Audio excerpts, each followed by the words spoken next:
صلی اللہ علی محمد صلی اللہ علیہ وسلم صلی اللہ علی محمد صلی اللہ علیہ وسلم صلی اللہ علی محمد صلی اللہ علیہ وسلم۔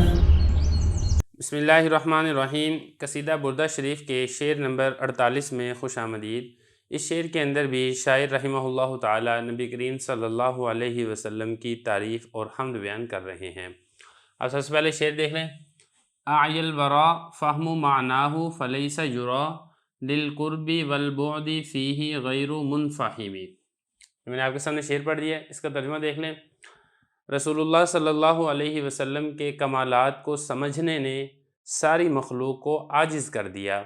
نہیں دیکھا گیا کسی قریب کو اور نہ ہی بعید کو مگر یہ کہ وہ نبی کریم صلی اللہ علیہ وسلم کے کمالات بیان کرنے سے عاجز ہے۔ اس کا ترجمہ ہے۔ اب ایک ایک لفظ کو دیکھ لیں۔ پہلا لفظ ہے اعیا۔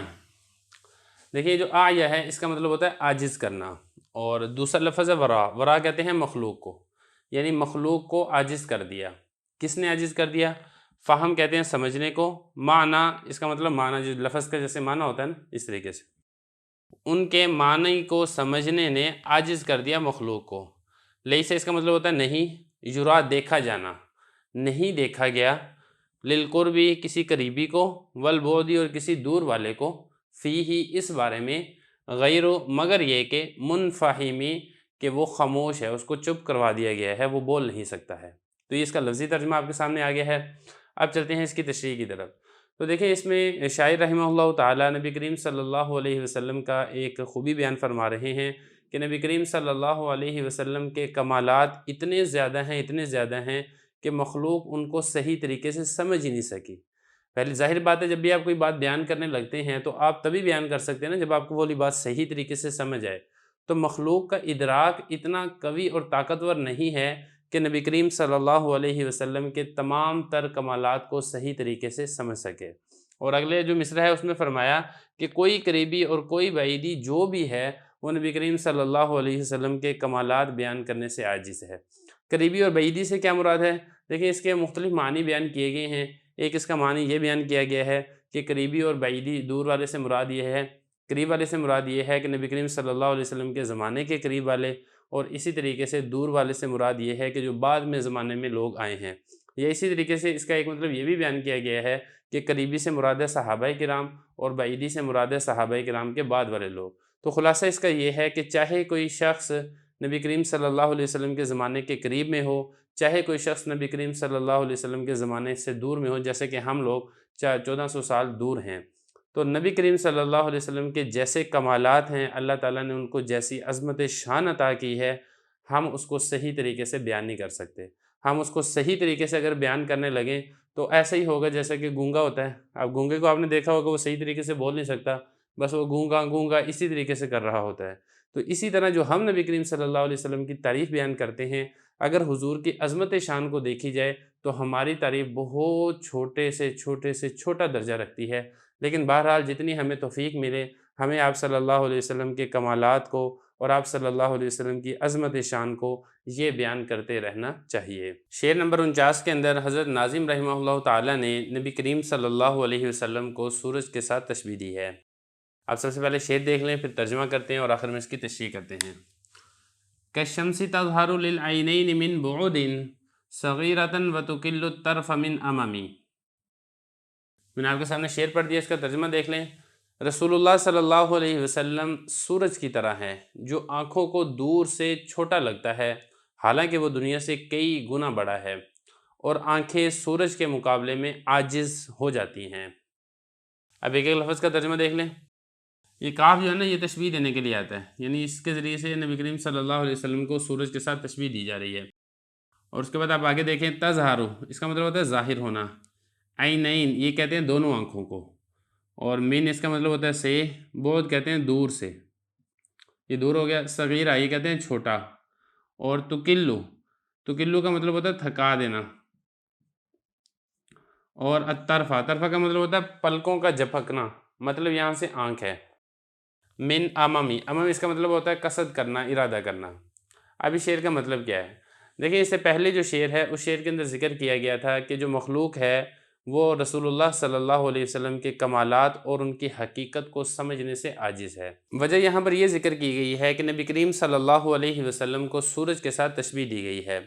دیکھیں سورج کے ساتھ تشبیہ کیوں دی گئی ہے؟ ایک تو اس اعتبار سے دی گئی ہے تشبیہ کہ جس طریقے سے اندھیری رات ہوتی ہے، جب سورج طلوع ہوتا ہے تو پوری دنیا روشن اور جگمگا جاتی ہے، بالکل اسی طرح نبی کریم صلی اللہ علیہ وسلم کی تشریف آوری سے پہلے دنیا کفر کی ظلمتوں اور اندھیروں میں ڈوبی ہوئی تھی۔ پھر جب نبی کریم صلی اللہ علیہ وسلم جلوہ افروز ہوئے ہیں تو پوری دنیا کے اندر ہدایت کا نور یہ جگمگا گیا ہے۔ پھر اسی طرح تشبیہ اس اعتبار سے بھی ہے کہ جس طریقے سے لوگ سورج کی حقیقت کا ادراک کرنے سے قاصر ہیں، حقیقت کو سمجھنے سے قاصر ہیں، اسی طرح لوگ بھی رسول اللہ صلی اللہ علیہ وسلم کی حقیقت کا اور اللہ تعالیٰ نے آپ صلی اللہ علیہ وسلم کو کیا کیا کمالات عطا کی ہیں ان کو سمجھنے سے قاصر ہیں۔ چاہے کوئی قریبی ہو، چاہے کوئی دور والا ہو، جس طریقے سے سورج کو نہیں سمجھ سکتا ہے، اسی طرح لوگ بھی چاہے وہ حضور صلی اللہ علیہ وسلم کے زمانے کے قریب ہوں، چاہے وہ حضور صلی اللہ علیہ وسلم کے زمانے سے دور ہوں، نبی کریم صلی اللہ علیہ وسلم کی حقیقت کو اور ان کے کمالات کو سمجھنے سے عاجز ہیں۔ تو یہی بیان فرمایا کہ جو سورج ہے دیکھنے میں تو بظاہر ایسے لگتا ہے آنکھوں کو کہ دور سے اگر دیکھے جائے چھوٹا معلوم ہوتا ہے، تو اسی طریقے سے جو کم عقل اور نادان لوگ ہیں ان کو رسول اللہ صلی اللہ علیہ وسلم ایک عام نبی اور پیغمبر معلوم ہوتے ہیں، لیکن حقیقت بات یہ ہے کہ جو سورج ہے اس کی طرف تو لوگ دیکھ ہی نہیں سکتے، یہ آنکھوں کو تھکا دیتا ہے، عاجز کر دیتا ہے۔ اسی طرح جب لوگ بھی رسول اللہ صلی اللہ علیہ وسلم کے کمالات کے بارے میں سوچیں گے، غور کریں گے، فکر کریں گے تو یہ لوگ بھی عاجز آ جائیں گے، لیکن نبی کریم صلی اللہ علیہ وسلم کے کمالات یہ ختم نہیں ہوں گے۔ وَكَيْفَ يُدْرِكُ فِي الدُّنْيَا حَقِيقَتَهُ قوم نیام تسلوا عنہ بالحلم۔ ترجمہ دیکھ لیں، اور کس طرح دنیا میں نبی کریم صلی اللہ علیہ وسلم کے کمالات کو لوگ سمجھ سکتے ہیں۔ ایسی قوم جو غافل ہے، جو کہ تسلی حاصل کرتی ہے حضور صلی اللہ علیہ وسلم کو خواب میں دیکھ کر۔ اب ایک لفظ کے بارے میں دیکھ لیں، کیف یہ سوال کرنے کے لیے آتا ہے، کیسے؟ یدرکو سمجھنا، حقیقت کو سمجھنا، اس کو کہتے ہیں ادراک، جیسے ہم اردو میں بھی استعمال کرتے ہیں۔ اور کیسے لوگ ادراک کر سکتے ہیں؟ پھر دنیا میں حقیقتہ نبی کریم صلی اللہ علیہ وسلم کی حقیقت کا، قوم ہے نیام سوئی ہوئی، تسلو اس کا مطلب ہوتا ہے تسلی حاصل کرنا، عنہ نبی کریم صلی اللہ علیہ وسلم کے بارے میں، بالحلم، حلم کہتے ہیں نیند کو۔ اب اس کا مطلب کیا بنے گا؟ دیکھیں اس کا مطلب یہ ہے کہ لوگ دنیا کے اندر نبی کریم صلی اللہ علیہ وسلم کی حقیقت کو، آپ صلی اللہ علیہ وسلم کے کمالات کو، آپ صلی اللہ علیہ وسلم کے بلند درجات کو، آپ صلی اللہ علیہ وسلم کے فیضان علمی کو، فیضان عملی کو ادراک کرنے سے عاجز ہیں۔ لوگ ادراک نہیں کر سکتے، اگر ادراک کرنا چاہیں بھی تو بھی ادراک نہیں کر سکتے۔ اللہ کے کوئی خاص الخاص بندے ہوتے ہیں جن پر اللہ تعالیٰ اپنے پیارے نبی صلی اللہ علیہ وسلم کی حقیقت کو کھولتا ہے، ان کو آپ صلی اللہ علیہ وسلم کے کمالات کا کامل درجے سے ادراک کرواتا ہے۔ آگے فرمانے حضرت ناظم رحمہ اللہ تعالیٰ، لوگ تو ایسے ہیں جیسا کہ سوئے ہوئے ہوں اور خواب کے اندر نبی کریم صلی اللہ علیہ وسلم کی زیارت ہو جائے تو اس سے خوش ہو جاتے ہیں اور سمجھتے ہیں کہ ہم نے تو بہت بڑا کمال حاصل کر لیا، ہمیں نبی کریم صلی اللہ علیہ وسلم کی زیارت ہو گئی۔ تو اگرچہ اس کے اندر کوئی شک نہیں ہے، یہ بہت بڑی فضیلت کی بات ہے کہ خواب میں نبی کریم صلی اللہ علیہ وسلم کی زیارت حاصل ہو جانا، لیکن صرف زیارت ہونے سے کوئی شخص یہ نہیں کہہ سکتا کہ میں نے نبی کریم صلی اللہ علیہ وسلم کے کمالات کا ادراک کر لیا ہے۔ جو انسان ہے اس دنیا کے اندر حضور صلی اللہ علیہ وسلم کی عظمت شان کو سمجھنے سے قاصر ہے۔ یہاں پر ایک بات اور سمجھ لیں کہ یہاں پر دنیا کا ذکر کیا کہ دنیا کے اندر نبی کریم صلی اللہ علیہ وسلم کی حقیقت کا ادراک یہ ممکن نہیں ہے۔ یہ اس لیے ذکر کیا ہے کہ جب آخرت ہوگی تو اللہ رب العزت اپنے پیارے محبوب صلی اللہ علیہ وسلم کے کمالات کو بالکل آشکارا کر دیں گے اور لوگوں کے سامنے آپ صلی اللہ علیہ وسلم کے کمالات یہ کھل کر آ جائیں گے اور لوگ آپ صلی اللہ علیہ وسلم کے کمالات علمی، کمالات عملی کا آخرت میں ادراک کر لیں گے۔